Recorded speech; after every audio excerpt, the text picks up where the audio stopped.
महाविकास आघाडी शिवसेना उद्धव बाळासाहेब ठाकरे गटाचे अधिकृत उमेदवार संजय देरकर मशाल या बोधचिन्हावर वणी विधानसभेची निवडणूक लढवित आहे। सोबत काँग्रेस आणि राष्ट्रवादी काँग्रेस शरदचंद्र पवार पक्ष सोबत असल्याने निवडणूक चुरशीची झाली आहे। संजय देरकर यांचा प्रचार दौरा वणी विधानसभा क्षेत्रात सुरू असून 13 नोव्हेंबरला वणी तालुक्यातील नांदेपेरा, रांगणा, भुरकी, नायगाव, सावरला, कोना, झोला, निळापूर, ब्राह्मणी, उकणी यासह गावखेड्यात प्रचार सुरू आहे। महाविकास आघाडीचे उमेदवार संजय देरकर यांचे गावागावात फटाके फोडून स्वागत केले जात आहे।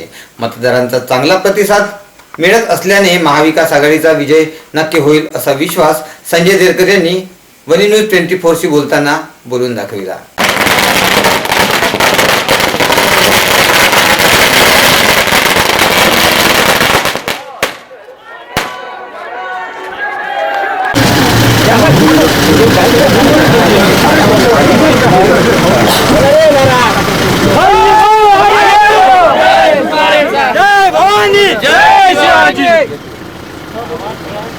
महाविकास आघाडीचा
या वणी विधानसभा क्षेत्रात प्रचार दौरा सुरू आहे। आज या ब्राह्मणी गावात आलो आहे।